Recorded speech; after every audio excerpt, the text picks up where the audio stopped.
Hello everyone, welcome back to another guide video, and we're going to do dun dun dun dun dun Serqet. Yes, Serqet. You want to know why she is extremely strong?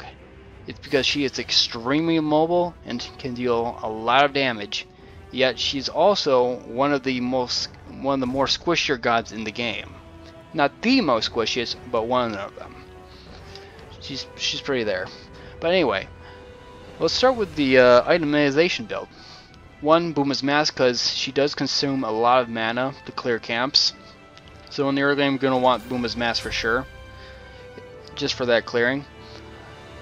At this point, you can do one of two things. You could go with what they suggest, a tier 2 Rage of the Gods, in the couple pots here. But what I prefer to do is to do the tier 1 with boots. So we can go with tier 1 and then the boots for the starting items. And why I like to do this is because, how do I want to state this? Your movement speed is already at the bare minimum without boots, is usually higher than, I think it's one of the highest ones in the game. I'm messing up my words right now, but her movement speed is at the lowest 380 without any boots. Thanatos, who I'm playing up against with, which is lower door, his movement speed is, was it 370, I believe you said? 370 base. Yes, 370 base. So that's 10 difference already without boots. So since we're very squishy, we want to be able to dodge, weave, and move. So I feel the boots is a little bit more survivable in the early game. So that's why I prefer to go boots over the tier 2, which is what they suggest. And you can do the mana pot or the health pot. But I find that you don't, with the Booma's Mask, you're pretty okay with mana if you don't spam abilities constantly, that you preserve them for when you need them. So pretty much I would go with a health pot and a ward, like so, because wards are extremely valuable information.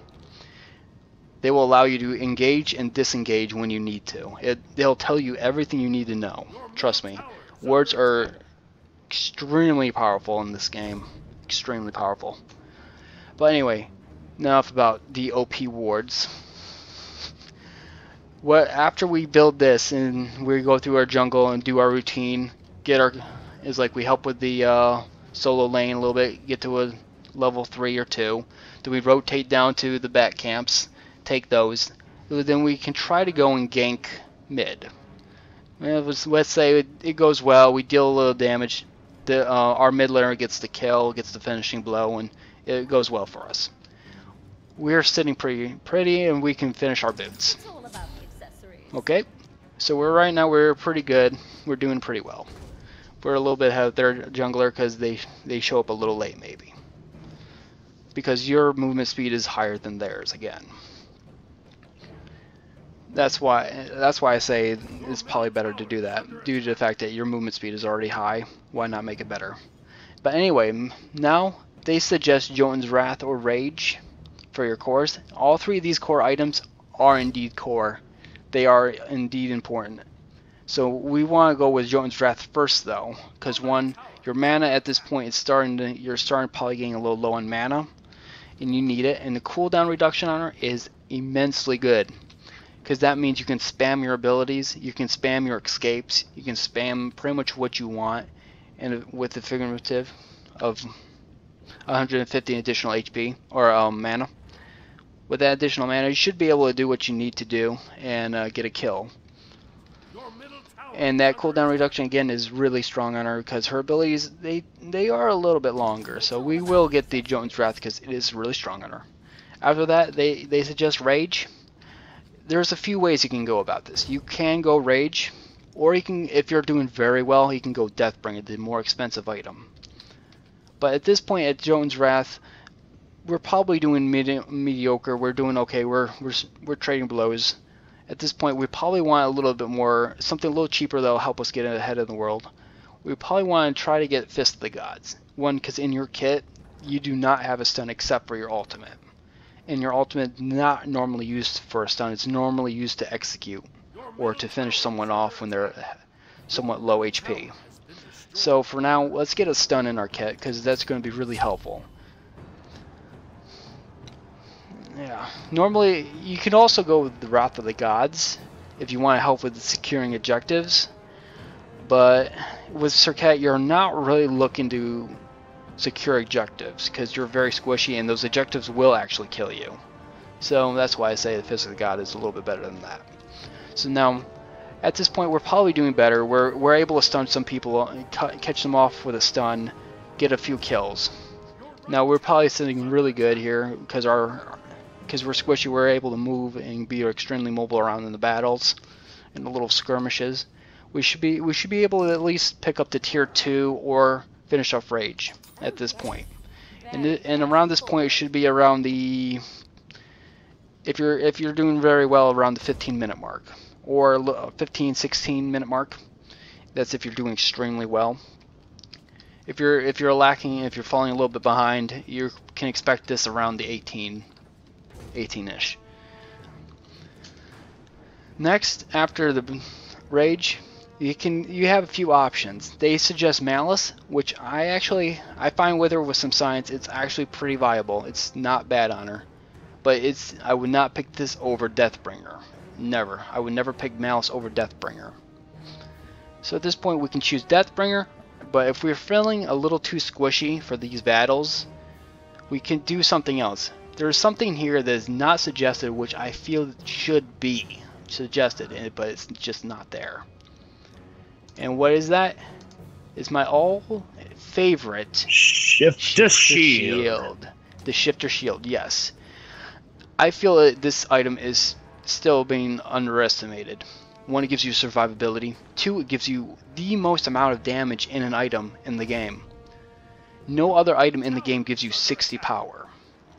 The closest thing there is to it is 50 power, and that is Deathbringer or Malice. I might be messing out a couple of items maybe, but I'm pretty sure this is the highest damage one. It's the highest damage besides stacking items. Yeah, besides stacking items. And with Serqet, you really don't have the ability to clear waves for stacking, so that's why you don't see any stacking items on her, due to the fact that she just can't clear waves effectively. So let's just, at this point in the game, let's just say we're struggling a little bit. We need a little bit of survivability. And to keep on with the damage, the Shifter Shield, I would always pick this 100% of the time over Titan's Bane. Titan's Bane on her just does not do enough. I mean, the 33 physical penetration sounds really nice and all, but it just does not do enough. I just feel it just doesn't do enough, especially if you're in the lower level, like bronze or silver. I would not pick up Titan's Bane. I would try to stay away from that for right now. Then after that, you can pick up Deathbringer. Shifter Shield or Deathbringer is, you can switch either of these two out at this point. We're in an extremely late game. We're just doing extremely well. We have 1 active. We stayed on 1 active considering maybe they didn't have much CC. We probably would have wanted to pick up beads sooner, or at least the tier 1 beads, if they have any form of CC or strong CC, because Serqet is very weak against CC. She can get instantly blown up if she gets caught out with any form of CC whatsoever, because she is just that squishy. She's very squishy. So for an active, I like to go with the greater purification, or any of these beads at all. And I messed up and I forgot to keep on moving. Oh well, you guys didn't see that. Accidents happen. Yes, yeah, you guys didn't see that accident. Yeah, you didn't see that. Moving on. Now, since we're looking at purification beads, it is important that we realize what we're up against as well. Like a Poseidon, maybe. If we're up against a Poseidon, we're definitely gonna want it, because that cripple is gonna mess our day up. It's just gonna wreck your day, because with that cripple, it takes away not 1 of your abilities, but 2 of them. So that's half of your damage output just out the window and unable to do anything. And that's why I say purification beads, because with the purification beads, that means you get those abilities back, and you're able to get back on top of him as well. And with it, you most likely are able to dodge his ultimate, which is inevitably coming right after the whirlpool. So as soon as you see that whirlpool and you get caught in that whirlpool, beads as ASAP and get the balls out. That's all I have to say about that one. So now let's sell the Boomer's Mask. We're at that point, like, we got the Boomer's Mask, we got everything. What else do we need? We got good survivability with the Shifter Shield, we got good mobility, we got the cooldown that we need, we got some little additional mana, we got the crits. Here we can do one of two things. We can go for something a little bit more survivable, as in the Wing Blade. It gives us HP, cooldown reduction, attack speed, and movement speed. And with slows, it kind of counteracts the slows there. I would only pick this up if there are slows that are just messing your day up. If not, I would go with Malice. And why is that? Because it's a very strong and it gives a lot of power. It gives you more crit chance. So it pretty much guarantees that you will always hit a crit on your one. Because your first ability can proc crits. So for that fact, we will pick this up. And also the passive ability of Malice is not too bad on her, because you would think with her passive that it will apply a poison, like a damage over time, but it does not. What her passive does, since we're going to go into that now, and let's just pretend I picked up beads because I completely whiffed and forgot about doing that. Let's go in and take a look at her abilities, shall we? First, her passive. Pretty much each of her abilities, Deathbringer, Cobra's Kiss, Ambush, all apply a poison, like a poison condition. And what these poison conditions do, it sets up for your basic attack. If you only have, how I need to state this a little bit better. Okay, 1 second. Okay, each of your abilities apply these stacks. Above the target, you will see a kind of like a dripping timer or something, like a spike with like an upside down spike, and it will show you how many stacks are on the individual. See, if there's only one of them, then your basic attack will have no effect. It will not have any additional effect. But if there's two of them on there, it'll have 10% of the maximum health as physical damage. And that's only for one basic attack though. It will consume it immediately. Now with 3, it will do 20%. These are pretty hard to do, because usually you want to do your ambush into your into Cobra's Kiss, into possibly Deathbringer, because with that combo you have the CC to keep them in with doing some damage, and then your basic attack should deal a good chunk of their HP as well. But the problem with that is Cobra's Kiss is not the easiest thing to land. Ambush is one of your escape tools, and so is the Deathbringer. Putting those on cooldown, if you decide to do that, you must know that you're going to be able to kill the person and survive. Which is also why we got the cooldowns, so we can get those abilities back up ASAP. Anyway, now we go on to the other abilities. Deathbrain. This is pretty much where all your damage comes from. It is essentially, it's just really strong. It's a leap ability, which can be interrupted by knockups.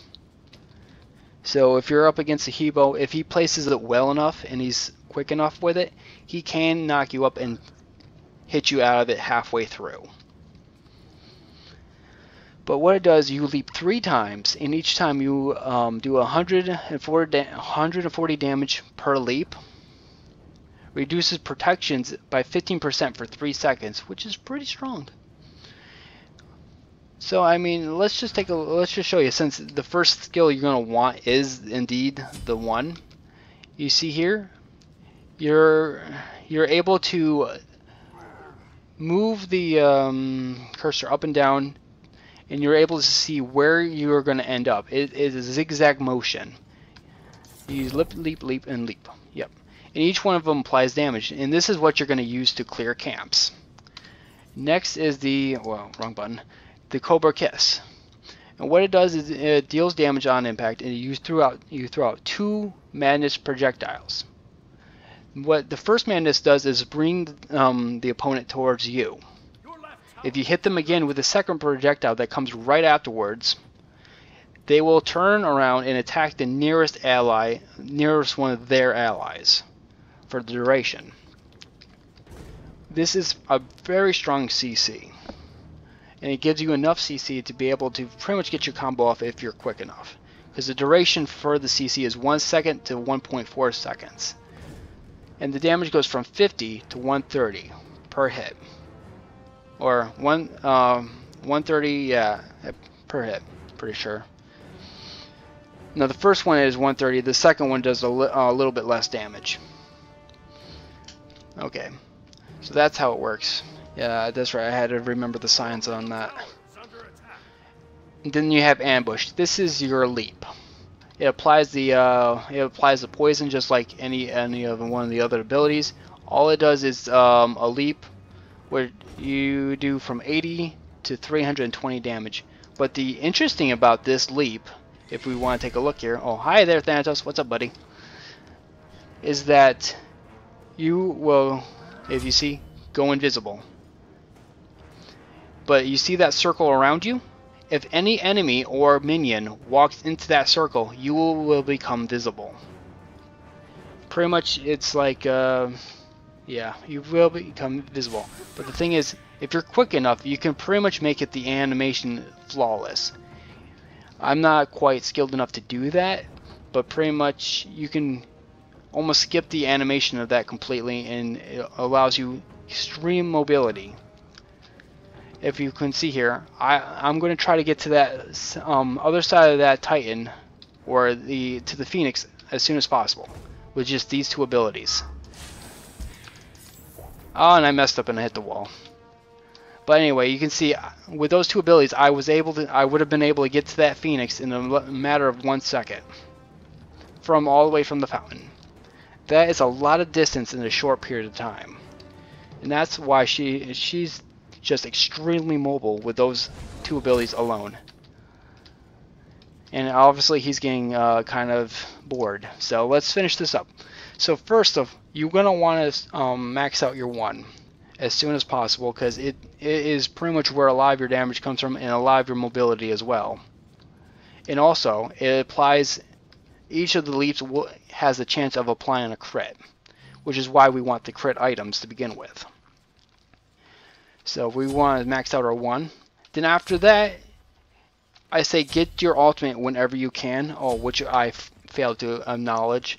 Your ultimate deals 228 damage at low level to at max 684 true damage over 5 seconds. And what that is, it's you pretty much leap on top of a person onto an enemy god, and then you can fling them in any direction, like the special delivery and the Mercury ability. All you have to do that is turn your camera to the direction you wish to do it, and it will fling them in a matter of a few seconds. And over the duration of taking that damage, they have 100% healing reduction, which means they cannot heal themselves whatsoever. Which means they're taking that true damage completely. It's a great way to pretty much finish off anyone who has any sort of heal. But the second ability you want to finish off is indeed your 2, because it applies your CC that you desperately need. And also, you're usually not using your 3 for a bunch of damage. It's mostly just to get around the map and to just engage onto somebody. And sometimes they're not going to be close enough, because the view range is actually farther than farther than you can actually leap. So the chance of them seeing you go into leap form is pretty much there. Yeah, they're pretty much going to see you if you're visible. But she can use this over walls and things like that. Her 1 she cannot use over walls, so do not try, because it's not going to work. All you're going to do is waste your time and ability and mana and cooldowns. So pretty much now you want to get points in your ultimate whenever you can, because that damage is actually, it builds up significantly between the 2. You get about 100 damage each round, actually a little bit more than 100 damage. So I mean, it's always going to be good. So we're going to just max out our 3, then our 4, simultaneously putting points into whenever we can. So this is pretty much our build, what we're looking at in the late game. And pretty much now, since he decided to smack me in the face, thank you, kind sir, we're going to just start this fight. Like, yeah, we would probably have this kind of HP after taking a probably taking a camp in the late game, and we could possibly like run into somebody into the jungle and stuff, which is where she's pretty strong due to the fact that there's a lot of corners she can cut around. There's a lot of places she can leap over to pretty much protect herself. She's just extremely mobile, and she can use the beads to get out of nasty positions, and use her Fist of the Gods to stun somebody, to lock them down a little bit longer. Okay, so are you all set for a mock battle? As set as I'm gonna be. Okay, well, let's do this. First, we want to take a look at what he has. Oh, it's interesting build. It's an interesting build. So he's going for more of the basic attack route. So I should be scared. So pretty much I want to find him before he finds me, is the whole plan of this. And where are you? Where are you? Not in the middle. Not in the middle. You're not scared? Nope. You're not scared? Oh, I see you. Thanatos, who's not very smartly just taking out a mid laner creeps. And yes, your 2 can apply to minions. They can body block them. So as you can see, I decided to walk out of there due to the fact that the minions were over just too much there. But and see, I'm just able to, and the ultimate. Now I'm pretty sure that's will kill him. And pop, right there, the ultimate. The thing is about that ultimate, you saw that green smoke around him. Whenever an enemy dies from your ultimate, it will do an AoE applying that same poison to anyone who's around him. So pretty much it's the same theory as the heart bomb. Minions, creeps. Yep. And it applies the same effect to them as well. So if they die to that same poison, which I believe is reduced damage, it explodes again and again until there's nothing left, you know. Let's see. Altogether, Last Breath did 570 damage. Cobra's Kiss did 302. Yes, so considering I don't have that much health, yes, it works. Last Breath, and if you remember what Last Breath was, which was my ultimate, and Cobra's Kiss is the CC I have in my kit. I didn't even have to use my fist. We can use the fist to be... I probably could have used my fist when I leaped onto him with my ambush there, which would have made things a little bit easier. And if I did not mess up a little bit with my 1 there and kept my zigzags not from going outward but inward, I would have done more damage and I would have stayed on top of him as well. And then I could apply some more CC with the fist. And if he did hit me with a silence or anything like that, I could have beadsed it and then finished him off. And so that's pretty much the idea. She is once you get used to her, so you will have to practice with her. You're not going to be good with her immediately. She's going to take some practice because I've been playing with her for quite a while, doing math and science with her, and I'm still not extremely amazing with her, but I do have a good idea about her. And that is a very good starting point. And like always, is there anything you want to add? Like always. Like always, have fun and enjoy the role of assassin. Yes. And then just remember, your job is to kill things. So go out there, commit murder, have fun. Oh yes, before I forget, if you haven't canceled out the video yet, share, like, subscribe, and you know what? If you like my weirdness and you find it entertainment, just tell your friends about it if you think they'll like it. And like always, yeah, just have fun. Just get out there and murder, because I want to see you guys get out there and have fun and murder things. Bye. Bye.